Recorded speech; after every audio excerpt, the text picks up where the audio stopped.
सभी साथियों को नमस्कार। एजुकेशन स्पेशल यूट्यूब चैनल के माध्यम से आप सभी का स्वागत है।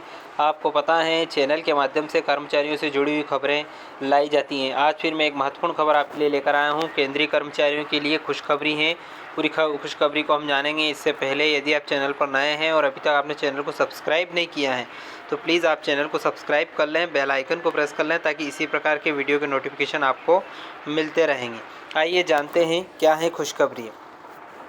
केंद्रीय कर्मचारियों के लिए खुशखबरी। कैबिनेट ने 3% महंगाई भत्ता बढ़ाया। 1 जनवरी 2022 से लागू होगा। 50 लाख कर्मचारी और 65 लाख पेंशनधारियों को फ़ायदा होगा। हर 6 महीने में बढ़ता है डीए। डीए सैलरी का एक हिस्सा होता है और यह एक बेसिक सैलरी का एक निश्चित परसेंट होता है। महंगाई के असर को कम करने के लिए सरकार डीए देती है। केंद्रीय कर्मचारियों को आज सरकार की ओर से बड़ी खुशखबरी मिली है। आज कैबिनेट की मीटिंग में 3% महंगाई भत्ते को बढ़ाने पर मंजूरी मिल गई है। वहीं जनवरी और फरवरी 2022 का एरियर भी मिलेगा। नया महंगाई भत्ता 1 जनवरी 2022 से लागू होगा। केंद्रीय कर्मचारियों को फिलहाल 31% डीए मिलता है। इसे बढ़कर 34% किया गया है। इस फैसले से 50 लाख से अधिक सरकारी कर्मचारियों और 65 लाख पेंशनभोगियों को फायदा होगा। आपकी बेसिक सैलरी के आधार पर होती है महंगाई भत्ते की गणना। केंद्रीय कर्मचारियों और पेंशनर्स के लिए डीए में प्रत्येक 6 माह बाद बढ़ोतरी होती है। महंगाई भत्ता पूरी तरह टैक्सेबल होता है। इनकम टैक्स रिटर्न में महंगाई भत्ते के बारे में जानकारी देना होती है। इसके एरियर पर भी आपको इनकम टैक्स देना होता है।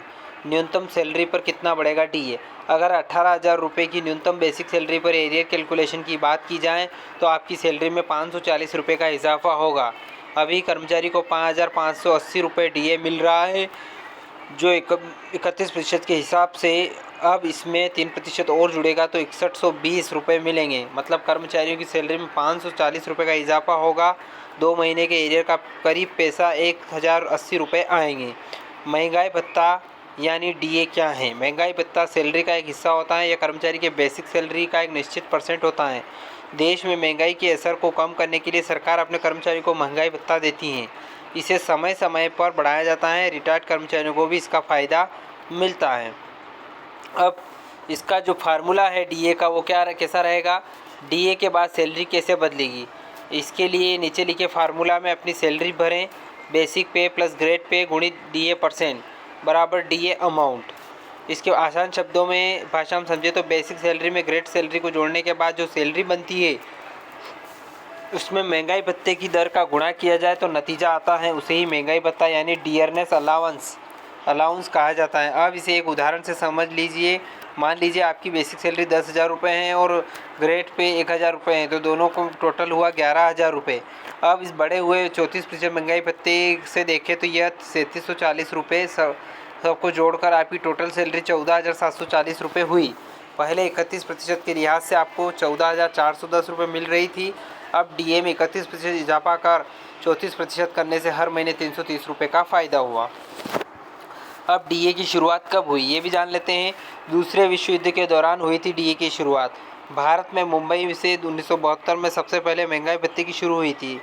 उस सिपाहियों को खाने और दूसरी सुविधाओं के लिए सैलरी से अलग पैसे दिए जाते थे, तब इसे खाद्य महंगाई भत्ता कहते थे। इसके बाद केंद्र सरकार सभी कर्मचारियों को महंगाई भत्ता दिया जाने लगा। तो साथियों, यहाँ पर आपको क्लियर कर देता हूँ कि केंद्रीय कर्मचारियों के लिए ये बहुत ही बड़ी खुशखबरी है। 3% डीए की बढ़ोतरी कर दी है और वो 1 जनवरी 2022 से लागू होगा। तो आशा करता हूँ कि पूरा वीडियो आपको पसंद आया होगा। यदि वीडियो अच्छा लगे तो लाइक करें, शेयर करें, कमेंट करें। एक बार और आपसे निवेदन है, यदि आपने अभी तक चैनल को सब्सक्राइब नहीं किया है तो प्लीज़ सब्सक्राइब कर लें, बेल आइकन को प्रेस कर लें। धन्यवाद। जय हिंद, जय भारत।